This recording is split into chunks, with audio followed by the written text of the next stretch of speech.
fenómeno imperial en el mundo, cuya tradición es básicamente occidental y proviene de Roma.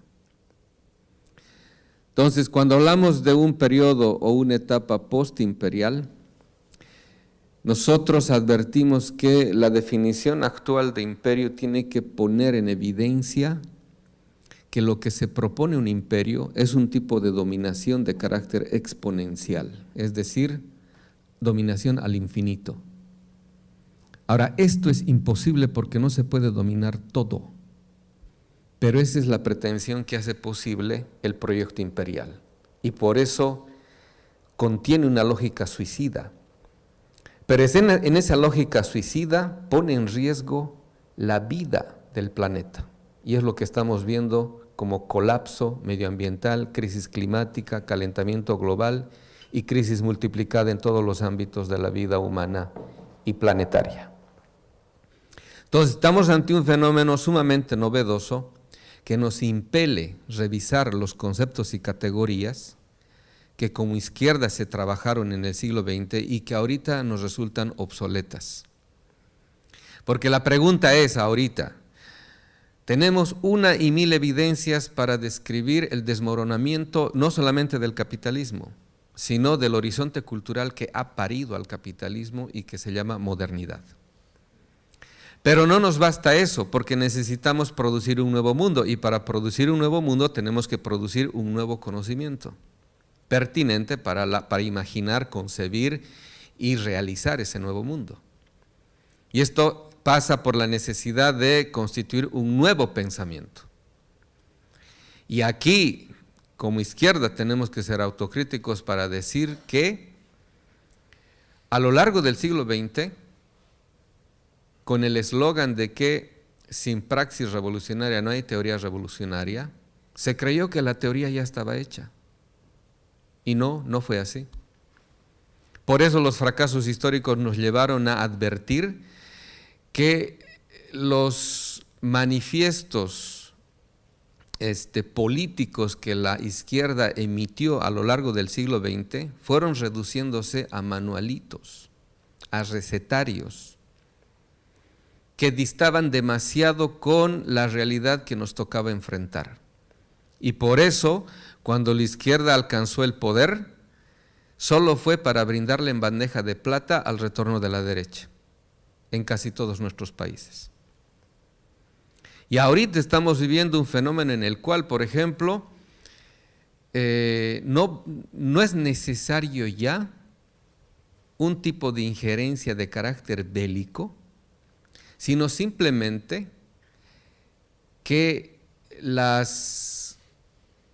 lógica de la reproducción del mercado ingrese en nuestros países para desestabilizar todos nuestros procesos revolucionarios. Y esto quisiera advertir, porque es un diagnóstico que ya nos motiva a revisar el horizonte de expectativas que se producen a la hora cuando la izquierda llega a ser gobierno. Cuando produce el ascenso social y saca de la pobreza a ingentes cantidades de gente que constituyeron pueblo, el momento de la resistencia, pero cuando ese pueblo adquiere mejores condiciones de vida, lo primero que hace es aburguesarse por medio del consumo. Es decir, el consumo se constituye ahora como el restaurador de la reposición moderno-capitalista. Y eso es algo que tenemos que empezar a pensar de modo sistemático y es lo que se llama la dialéctica producción-consumo. Y es lo que nos lleva a advertir que es necesaria una nueva interpretación de las obras de Marx porque se está produciendo la visibilización de que todo lo que se suponía saber de la obra del pensador más crítico que desnudó el carácter suicida de la lógica del capital, resulta una impostación. En el proyecto Marx-Engels Gesamtausgabe en Berlín, las obras completas de Marx y Engels, que están transcribiendo los inéditos de Marx y que han sido editadas hoy en día, hasta hace poco, la segunda sección de todas las obras de Marx, y la segunda sección tiene que ver con la redacción del Capital, se está descubriendo que Marx posee 5 redacciones del Capital. Y que de esas 5 redacciones del Capital, el marxismo del siglo XX, la segunda sección del Capital son como 30 volúmenes. El marxismo solo ha conocido 6. Y para colmo, mal traducidas. A tal grado de que se descubre de que la ideología alemana es un libro compuesto artificiosamente por la Academia de Ciencias de Moscú en el régimen estalinista.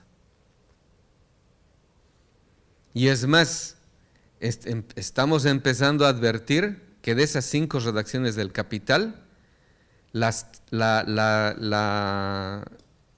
aparición de la publicación de estos manuscritos de Marx, leídos ahora sin ese tipo de artificiosas manipulaciones que hicieron no solamente los rusos, sino también incluso Engels, advertimos que una nueva lectura del Capital nos lleva a entender el carácter financierista que posee la lógica del Capital en su núcleo duro. Es decir, la visión que el marxismo tenía de su crítica al Capital era economicista, y por eso hoy en día no entienden que el poder detrás del trono es el ámbito financiero. Y el ámbito financiero posee una lógica mucho más compleja que el simple ámbito económico. Y por eso hoy día podemos advertir que los mejores diagnósticos que se está haciendo ahorita, la crisis que se está originando a partir del descalabro financiero del 2008, la quiebra de Lehman Brothers y todo el sistema financiero mundial, y que fue rescatado con dinero público desde el gobierno de Obama y posteriores, estamos llegando a descubrir de que los mejores diagnósticos que se está haciendo de esta crisis no lo hace la izquierda y tampoco los geopolitólogos, sino los especuladores financieros. Porque esos especuladores financieros tienen que saber dónde poner su dinero para aprovecharse de la crisis. Entonces ellos tienen que tener información privilegiada. Tienen que saber bien qué está pasando para no arriesgar sus inversiones. Y todo el descalabro que está sucediendo en todos los niveles, económico, comerciales, la ruptura de las cadenas de suministro a nivel global que está empezando a acontecer y que va a desencadenar en crisis energética y alimentaria, requiere de una nueva visión y que tiene que proveernos de una descripción lo bastantemente crítica para advertir que ya no estamos viviendo en el mundo del siglo XX y que este mundo es otra cosa. Incluso podemos decir que es un no mundo distópico. Porque ahorita se nos ha abierto la posibilidad en este nuevo reseteo mundial que está pretendiendo el 1% de los billonarios del mundo, de que el sistema económico mundial ya no tiene la capacidad de incluir a más mano de obra. Tampoco le interesa. ¿Por qué? Porque la tecnología ya puede suplir trabajo humano. A esto le acompaña un neomalthusianismo que provienen de los poderes fácticos a nivel mundial, que está ingresando como ideologías travestidas del respeto a las diversidades, el ambientalismo, el ecologismo, incluso la decolonialidad, para meternos caballos de Troya que después van a implosionar todos los procesos populares, porque esto se trabajó desde Francia, desde mayo del 68. O sea, es curioso cómo todos festejamos mayo del 68, pero las causas que originaron esa revuelta juvenil también tienen sus lados oscuros. El presidente de Gaulle de Francia fue el primero en advertir que esa homologación dólar-oro que se había inaugurado en el Tratado de Bretton Woods en el 1944 era falsa, que no había tal oro que tenían en Fort Knox los gringos y que estaban imprimiendo dinero sin ningún tipo de respaldo. Entonces el presidente de Gaulle es el que dijo, necesitamos saber si realmente hay el oro que dicen tener. Entonces el presidente de Gaulle quiso comprar oro con el dólar que tenía como divisa ahorrado. Y le originaron una revuelta popular que después saca del poder al presidente de Gaulle. Y ahí se origina una ideología que después va a penetrar dentro de las luchas populares, atomizando nuestras luchas, fragmentando nuestras luchas y descomponiendo el bloque popular.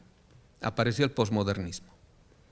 Y todos los filósofos posmodernos, desde Lyotard hasta Derrida, fueron encumbrados por los poderes imperiales, porque también la CIA tuvo mucho que ver, porque no es nada raro ni extraño que cuando un autor, un cientista, un filósofo aparece de moda y resulta famoso, es porque está siendo apadrinado por alguien. Y aparecieron las fundaciones, aparecieron las ONGs y aparecieron todo un sinnúmero de plataformas políticas que empezaron a descomponer el bloque popular, diseminando, fragmentando y atomizando las luchas populares, haciéndonos pelear unos contra los otros.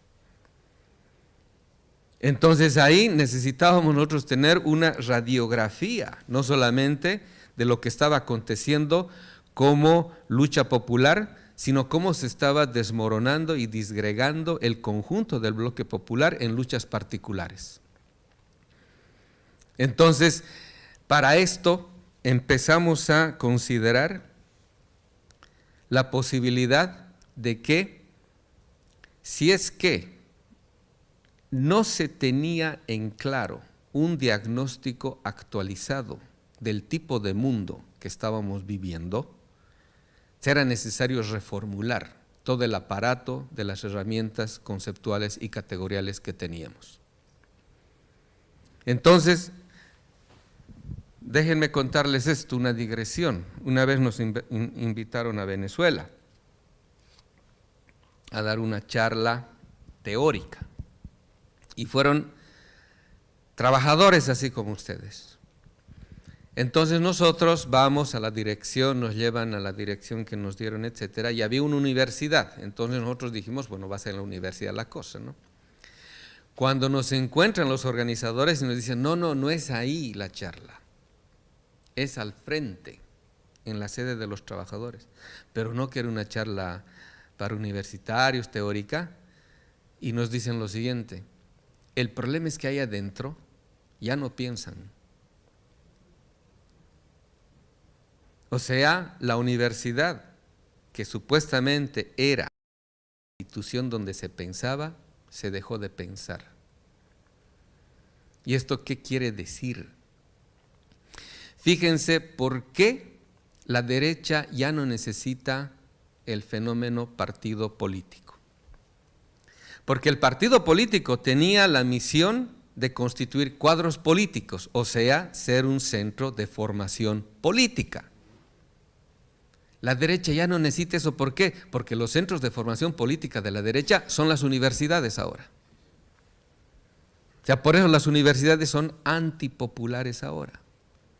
Porque el neoliberalismo no es una economía, es toda una cultura que ha penetrado las universidades y está constituyendo individuos pertinentes a la doctrina neoliberal. Los forman, naturalizando las relaciones de dominación, de control y de obediencia, bajo el lema de actualizaciones académicas a todos aquellos que ingresan en las universidades. Hoy en día el pueblo está pagando y costeando el adoctrinamiento de nuestras juventudes para servir al imperio. Entonces, la perspectiva que estamos manejando hace posible entrever esto que no se ve de modo evidente y para eso necesitamos hacerlo ver mediante un ejercicio racional. Entonces, otra digresión. Tenemos que hacer historia para ver qué es lo que estamos desmontando con esta nueva radiografía del nuevo tipo de colonialismo que el mundo moderno ha generado. Entonces, aquí en el ángel de la historia que estamos viendo, porque hemos dicho nosotros ya en el inicio, el golpe que se dio en Bolivia el 19 es un golpe geopolítico, porque el objetivo no es solo Bolivia. Alfredo Jalife Rame le llamó el golpe del litio, porque ahorita el imperio no tiene posibilidades de restauración imperial, porque el mundo ya no es y ya no va a ser unipolar. Y cuando decíamos que el fenómeno imperial se entiende desde esta pretensión de dominación exponencial, estamos diciendo lo siguiente: un imperio no lucha por algo, lucha por todo. Y si ya no puede tener todo, su lucha consiste en que nadie tenga nada.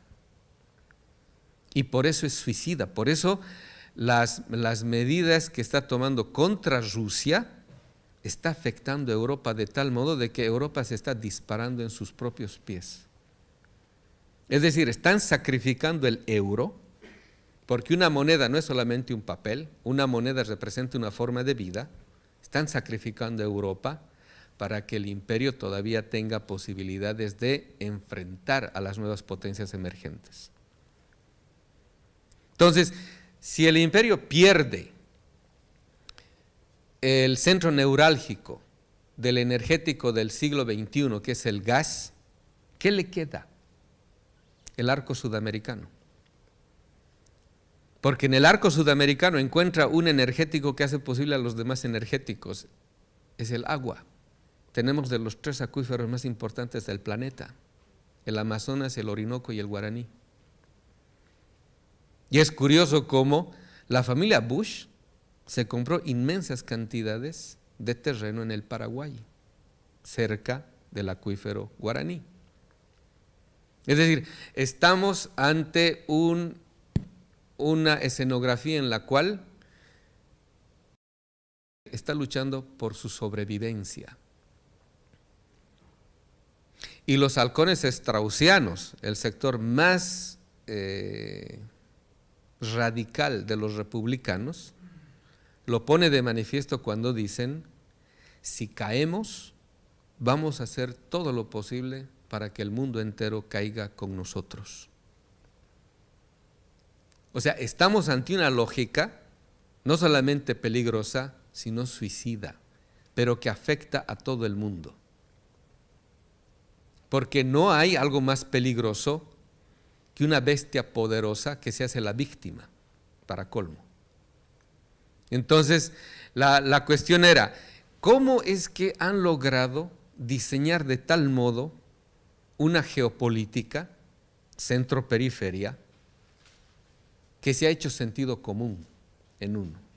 O sea, los individuos han subjetivado la geopolítica imperial moderna occidental y se ha hecho sentido común de tal forma de que uno ya ha naturalizado esa disposición de que el centro son ellos y nosotros siempre vamos a ser la periferia. Ellos son los desarrollados y nosotros siempre vamos a ser subdesarrollados. Entonces, les voy a leer una carta que la tengo citada en el libro. Y para esto hay que hacer un poquito de historia. Ustedes saben, la doctrina Monroe nace bajo la administración de James Monroe y presenta en diciembre de 1823 ante el Congreso norteamericano una declaración cuyos autores son Monroe y John Quincy Adams. ¿Por qué? Porque el peligro era la doctrina bolivariana, es decir, la Gran Colombia. Tenían que deshacer la Gran Colombia para hacer posible la pretensión imperial de que el continente americano pertenezca a Estados Unidos. Entonces, en 1823 presentan aquello, pero no hay condiciones reales y objetivas de implementar ese proyecto. Recién en 1870 esa declaración se constituye en doctrina estatal y se llama la doctrina Monroe. Es decir, el imperio no es tonto y hace su tarea. Generaron toda una institucionalidad para hacer posible que esa declaración se haga política exterior. Y para ello tuvieron que constituir al sujeto impulsor de esa doctrina. Es decir, el excepcionalismo norteamericano.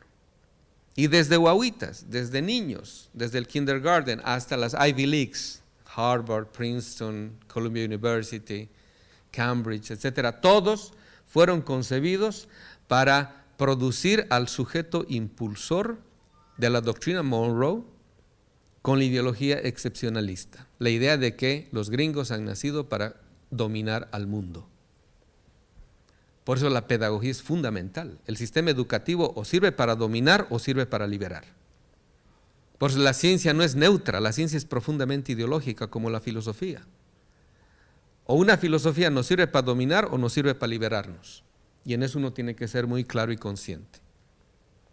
Entonces, desde 1870 se constituyó toda una institucionalidad pedagógica que produjo al sujeto impulsor de la doctrina Monroe y de ahí se originó toda la política exterior norteamericana, cuyo máximo impulsor fue Woodrow Wilson, uno de los arquitectos de las finanzas mundiales que hizo posible la Primera Guerra Mundial.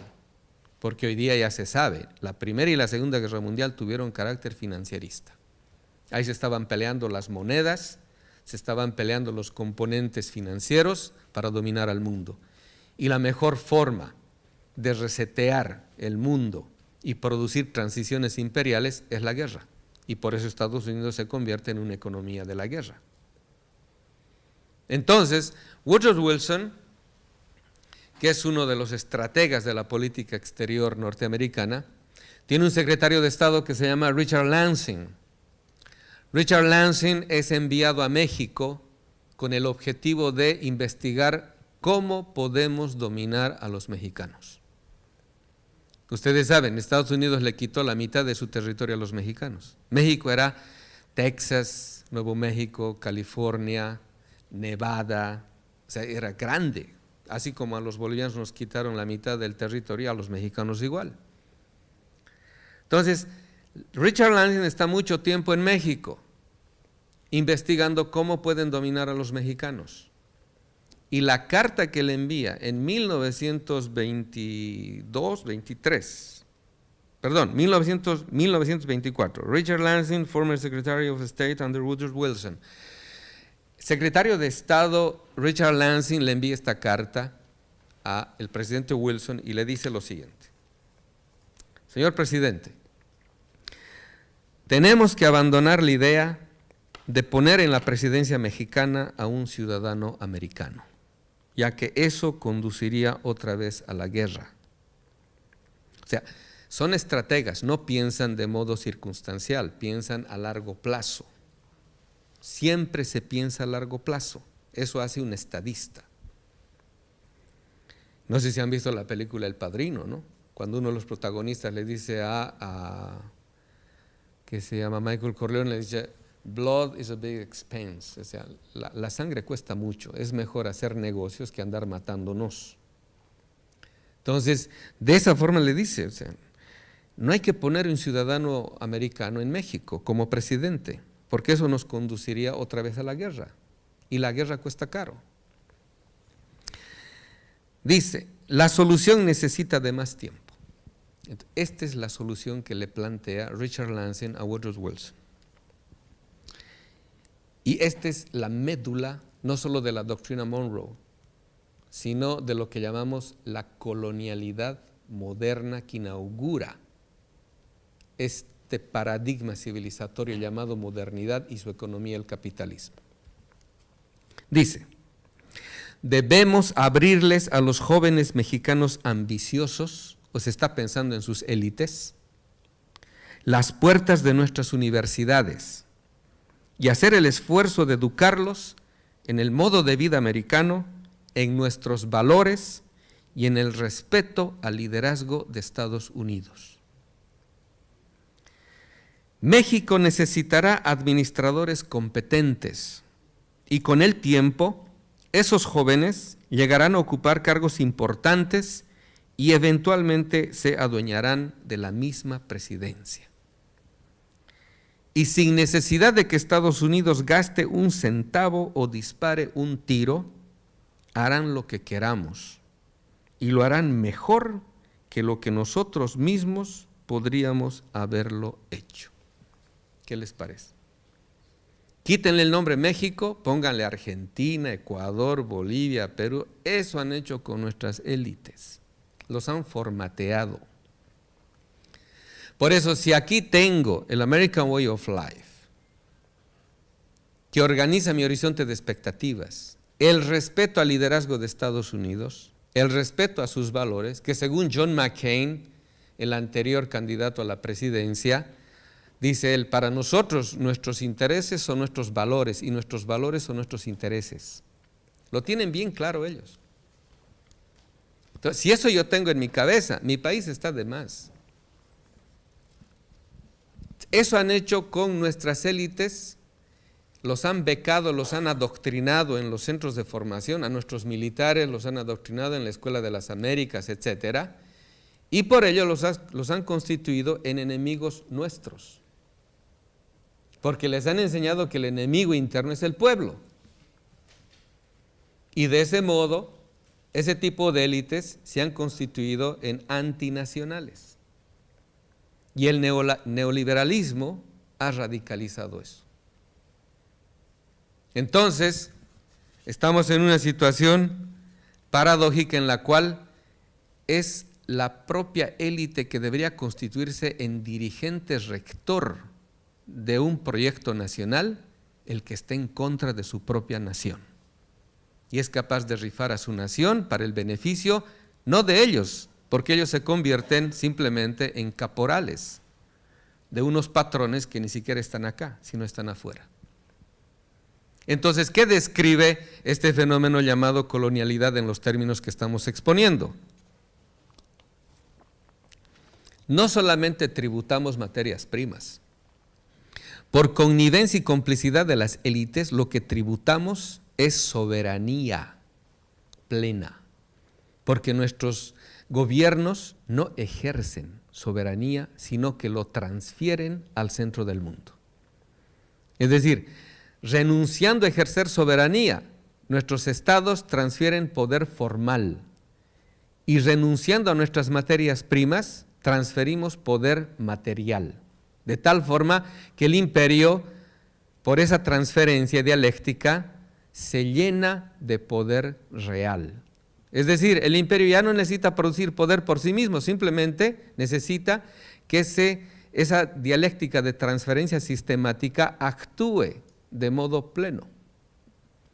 Para eso sirve estos dispositivos que ha generado como grandes narrativas de clasificación antropológica de la humanidad entre superiores, entre comillas, e inferiorizados, y que hace posible que los propios dominados acepten su dominación y transfieran al centro del mundo la plusvalorización de la vida del centro a costa de la vida de la periferia.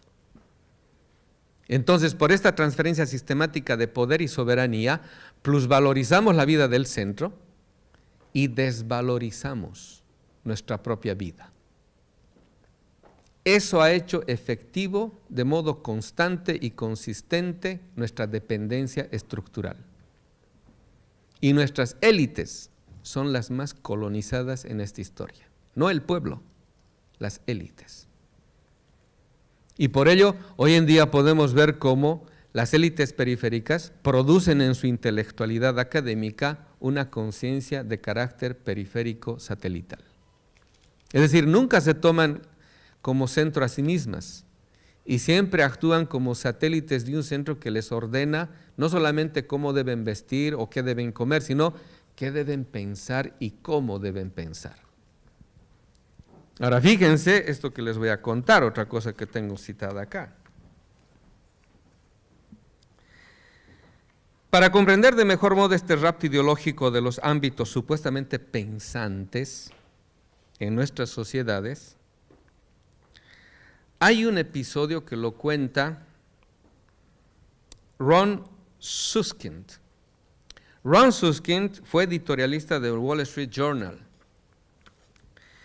autor de investigaciones sobre comunicaciones de la Casa Blanca. En un artículo del 2014, aparecido en el New York Times, reveló la conversación que había tenido en 2002 con un asesor de George Bush hijo. Este asesor se llama Karl Rove. Entonces, fíjense, esta conversación es sumamente descriptora de esta nueva situación de la colonialidad del poder y del saber. Le dice Karl Rove a este editorialista: me dijo que las personas como yo formábamos parte de ese grupo de buenos tipos que creen todavía que sus análisis se basan en la realidad. O sea, le está diciendo, ustedes creen, son ingenuos, creen que sus análisis se basan en lo que ustedes consideran real. Ustedes creen que las soluciones surgen de su juicioso análisis de la realidad objetiva. Yo, por supuesto, asentí y le dije, pues sí, hacemos eso. Pero él me interrumpió. Le dijo, el mundo ya no funciona de esa manera. Ahora somos un imperio y cuando actuamos, creamos nuestra propia realidad. O sea, ¿qué le está diciendo? Ahora somos un imperio y cuando actuamos creamos nuestra propia realidad, mientras ustedes que estudian esa realidad juiciosamente, nosotros actuamos nuevamente y creamos otra realidad, que ustedes igual van a estudiar. Y así suceden las cosas. Nosotros somos los actores de la historia y ustedes, los izquierdistas, solo pueden estudiar lo que nosotros hacemos. ¿Qué les parece? Por eso la izquierda, cuando recuperamos la democracia, la década de los 80s, nunca pusieron en tela de juicio el nuevo concepto de democracia que había sido originado por la Comisión Trilateral en 1972, que lo produjo, que se llama el libro llamado The Crisis of Democracy. Y por eso antes, en los 70s, los partidos de izquierda tenían como propósito la implantación del socialismo, pero desde los 80 todos los partidos de izquierda solo buscaban la recuperación democrática, en los términos que el imperio había definido. Y hoy en día, ustedes lo saben muy bien, ese tipo de democracia funcional al neoliberalismo hace imposible cualquier cambio estructural. Es decir, entramos a jugar un juego diseñado por ellos en el cual siempre vamos a perder. Y cuando nos ganan las elecciones y vuelven nuestros gobiernos después de haber sufrido incluso golpes, nuestra élite gobernante de izquierda vuelve más obediente, más entibiada, como si le dijeran, mira lo que te hemos hecho y lo que te podemos hacer, así que mejor pórtate bien. Entonces ahí también aparece una lucha en el campo discursivo que la izquierda ha perdido. Porque la izquierda cuando habla de libertad, cuando habla de vida, cuando habla de democracia, cuando habla de política, no se da cuenta de que esos conceptos han sido raptados por la derecha y tienen el monopolio de la derecha. Nosotros, y esa es la parte importante del sector pensante, tendríamos que redefinir esos conceptos para decir, no nos referimos a la democracia tal cual la entiende la derecha, no nos referimos a la libertad tal cual la está entendiendo el imperio, no nos referimos a la vida tal cual la entienden la narrativa de la ONU, ese tipo de cosas. O sea, tenemos que desenmascarar el rapto de la nomenclatura política que ha hecho la derecha y la narrativa imperial. Para colmo, en el mundo de la posverdad estamos alcanzando a notar, no está bien, que la nueva ideología neoliberal, a partir del relativismo posmodernista, ha desenmascarado el cinismo prototípico de la argumentación fatalista de la derecha en el mundo. Por eso ustedes van a escuchar, ya no les molesta, es más, se complacen en decir somos malos y qué, vamos a robar y qué. Es decir, ya estamos incluso en el ámbito en el cual argumentativamente tú no puedes discutir con alguien que no está dispuesto a argumentar. Se sabe con el poder de poder eliminarte. Y es lo que está generando la narrativa imperial actual.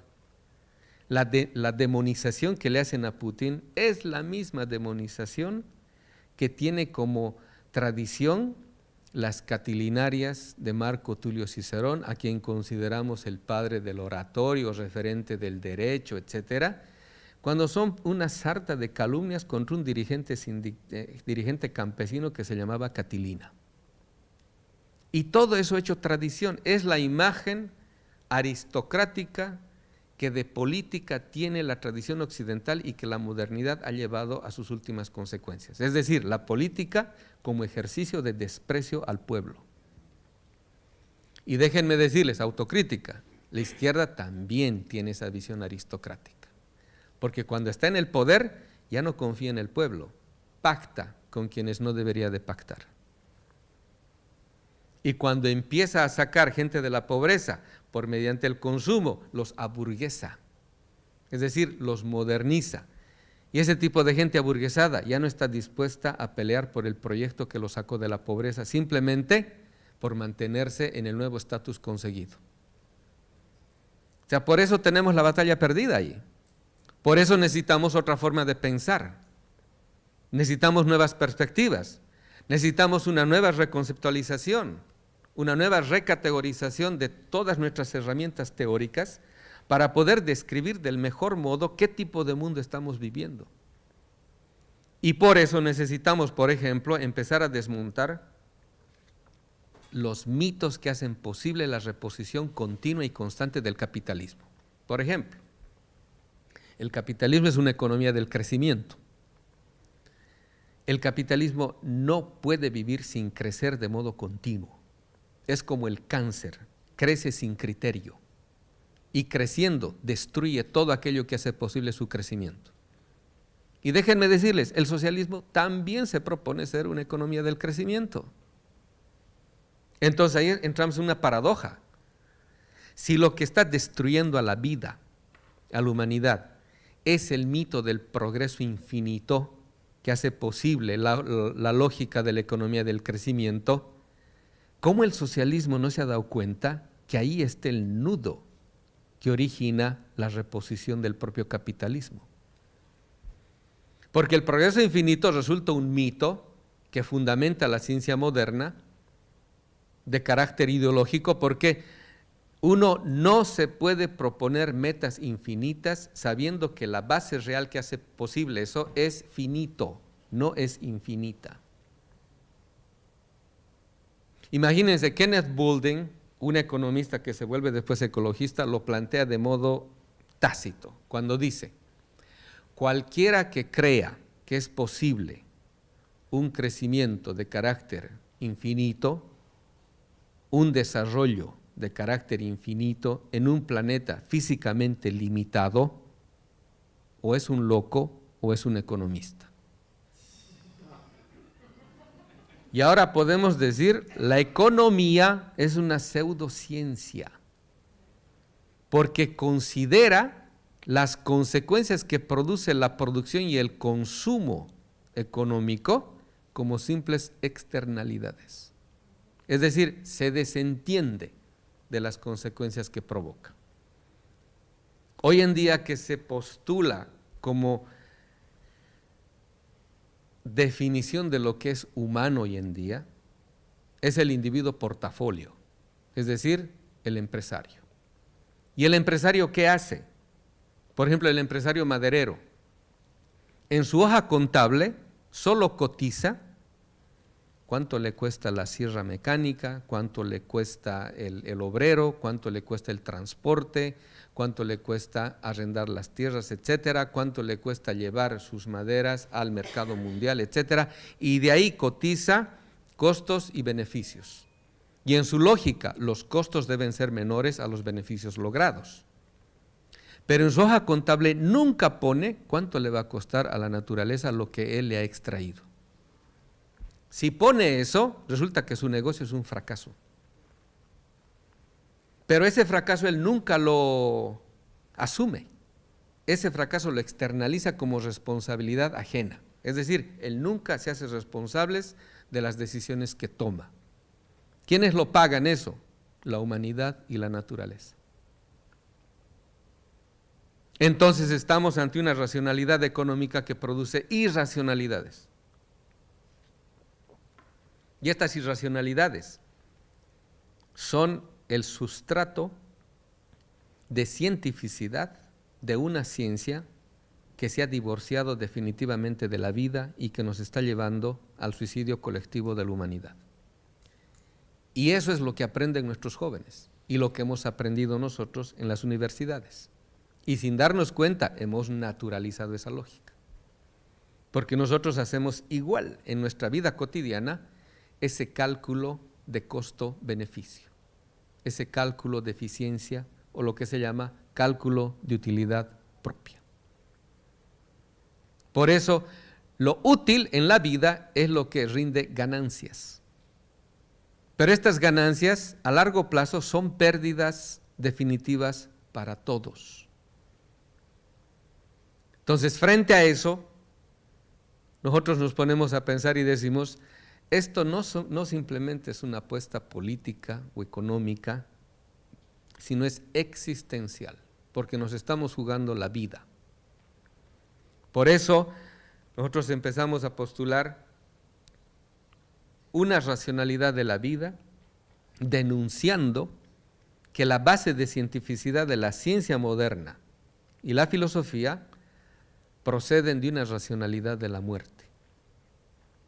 Y hay que empezar a llamarlo con su nombre y apellido. El capitalismo es un sistema de producción de la muerte.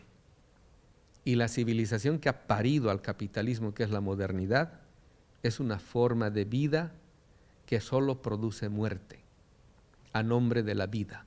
Y que hoy en día lo postulan, lo defienden y lo desarrollan el 1% de los billonarios del mundo.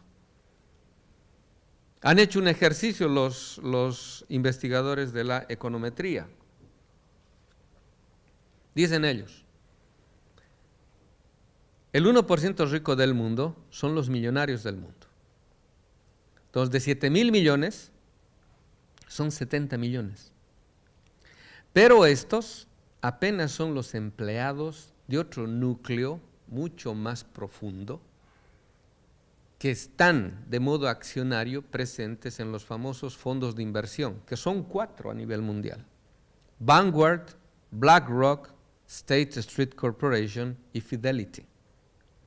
Solo Vanguard y BlackRock tienen más del 50% de toda la economía mundial en su panel accionario. Son dueños de casi todo. Ese es el estado profundo del estado profundo. Es ese poder que no le va a temblar la mano cuando produzca una guerra civil, incluso en Estados Unidos y en Europa. Ahorita Estados Unidos está al borde de la guerra civil. No le va a temblar la mano, porque para ellos, no ve que el capital es apátrida, no les interesa el Estado-nación. Por eso ahorita la lucha entre derecha e izquierda tiene que ser redefinida desde la verdadera lucha que está apareciendo entre globalistas y soberanistas. Los globalistas son los que no quieren ningún tipo de soberanía en ningún lugar del mundo y por eso pueden aplastar cualquier país. Los estados para ellos son simples gendarmes, punto. Es el estado represor que ha originado el neoliberalismo, el Estado mínimo, el Estado como policía. Entonces, este 1% de este otro 1%, que son los verdaderos ricos y dueños del mundo, son 700,000. Entonces, estos son bancos en su componente del 60% de este 1%. Y dicen, son familias, son dinastías. En 1913, cuenta un congresista norteamericano, que curiosamente ha de morir después de haber dicho esto, dice, se va a aprobar una ley por la cual la familia Rothschild va a tener tratados financieros con la familia Morgan Stanley y Rockefeller. Y cuando el Congreso firme este proyecto de ley, estaremos firmando al poder más siniestro que el mundo haya conocido. Todos saben, la Reserva Federal es una suma de bancos privados que controlan al propio gobierno. En 1913, desde ahí, estas familias, dinastías que proceden desde el siglo XVII, el siglo XVIII en el caso de los Rothschild, son los que controlan la economía mundial. Ahí están también los Lehman, los Morgan, están los Rockefeller y compañía, etcétera. Y dice, son familias y hacen este ejercicio. Fíjense, esto hacen el 2013.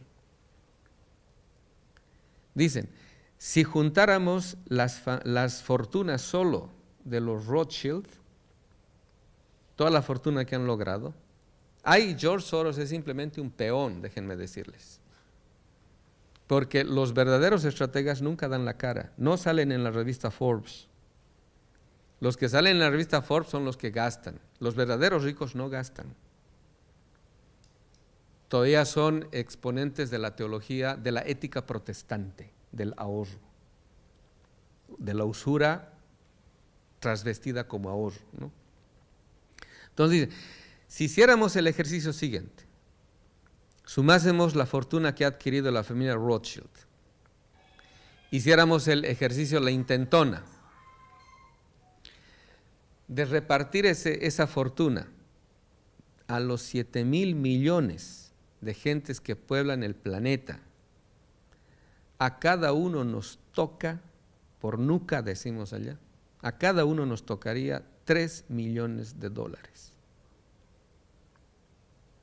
O sea, el capitalismo sirve para eso. La concentración de riqueza se hace tan absurda que el 1% rico del mundo tiene más riqueza que el 80% de la humanidad. Y ellos están reponiendo teorías neomalthusianas porque saben que en el nuevo reseteo mundial ya no hay capacidad económica de inclusión de mano de obra. Por lo tanto, están reproduciendo teorías neomalthusianas para decir, tiene que desaparecer necesariamente 2/3 de la población mundial. O sea, los que ya no pueden ser incluidos en el sistema económico, los sobrantes. Y por eso estamos viendo fenómenos como la pandemia, que nosotros preferimos llamar plandemia, como un estado de sitio no declarado todo un año, que nos encerraron y resetearon la economía. Rubros enteros de la economía han caído, como el turismo, por ejemplo, y que han demostrado que los seres humanos somos bien obedientes ante la narrativa imperial. Nos han hecho creer que una enfermedad que era la más peligrosa del mundo, cuya tasa de mortalidad no supera a las tasas de mortalidad de las gripes estacionarias, pero nos han encerrado, nos han cubierto con una cosa aquí que parece un bozal, cuyo contenido simbólico es no protestes, no hables, mejor cállate y por eso ponte algo acá. Y que ahora con la guerra en Ucrania están produciendo básicamente la ruptura del circuito de la cadena de suministros, cuyas consecuencias van a ser la crisis energética y alimentaria que ya está empezando en Europa, y que nos van a llevar a situaciones en las cuales las decisiones urgentes van a ser por obligación. Y ahí necesitamos de hacer el mejor diagnóstico, porque es como la enfermedad, necesitamos del mejor diagnóstico para poder decidir qué tipo de tratamiento vamos a adoptar. Y si no tenemos el mejor diagnóstico, el tratamiento que adoptemos nos va a terminar matando. Esa es la pertinencia de la descolonización. Es el desmontaje crítico de todas las narrativas que se han hecho naturaleza segunda en nosotros para no dejarnos ver ni percibir la verdadera dimensión de la crisis que ha originado la dominación moderna occidental y que su componente económico se llama capitalismo, pero su componente jurídico se llama derecho liberal, su componente político se llama política neoliberal, etcétera, que es básicamente lo que configura las opciones y el campo de apuestas que incluso la izquierda se propone. ¿Por qué? Porque no sabe desprenderse de esa narrativa que se ha naturalizado por el tipo de formación que ha adquirido de modo académico. Fíjense este datito, a propósito de, y voy a ir acabando con eso. Toda la tradición de la izquierda latinoamericana se formó con la obra de Althusser, el libro Pour lire le Capital, para leer el Capital. Ahora descubrimos, no solamente por la mención que hace Dussel de que parece que Althusser no lee, no entiende el Capital cuando ha escrito eso, sino por las propias declaraciones de Althusser en su biografía. Cuando dice Althusser, cuando yo escribí el libro Pour lire le Capital, yo no había leído el Capital. ¿Qué les parece? Y una de sus alumnas, Marta Harnecker, que escribió Elementos fundamentales del materialismo histórico, que tiene más de 50 reediciones, ha sido la Biblia de casi toda la izquierda latinoamericana, hasta de los revolucionarios sandinistas salvadoreños guatemaltecos. O sea, gente que no había conocido el Capital escribe para leer el Capital. Y de ese tipo de textos se formó la izquierda latinoamericana y se creyó este tipo de reduccionismos althusserianos que produjeron una ortodoxia totalmente desprovista de sentido de realidad. Entonces, por eso necesitamos una nueva forma de pensar, necesitamos generar un nuevo pensamiento, un nuevo conocimiento que esté a la altura de la hipercomplejidad que está sucediendo a nivel global. Y por ello, la descolonización es producto de una reflexión metodológica que quiere actualizar lo que Marx había hecho como método dialéctico. La inversión que él produce en el método dialéctico hegeliano, Marx lo expone en la teoría del fetichismo. Porque la teoría del fetichismo dice,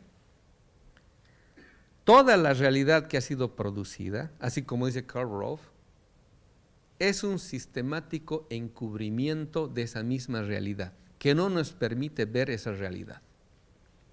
Entonces, para desencubrir estas apariencias, estos velos que no nos permiten entender la realidad, necesitamos desfetichizar la relación que tenemos con las instituciones, con la política, con el Estado, con la economía, etcétera, para ver cuál es el carácter real y profundo de la dominación que sufrimos. Y ahí existen otro tipo de componentes que nos permiten establecer que las ciencias sociales no tienen herramientas ni conceptuales ni categoriales que le permitan desentrañar este carácter esencial de las relaciones de dominación moderno-occidentales. Esa es la pertinencia de esta perspectiva que estamos trabajando. Entonces, en esa medida,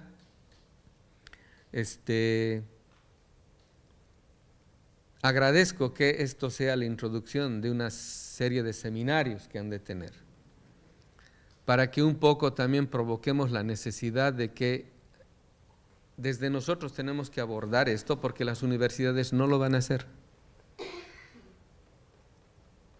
Fíjense, Greg Braden, un físico cuántico, hablando de la nueva idea de ciencia que está generando la física cuántica.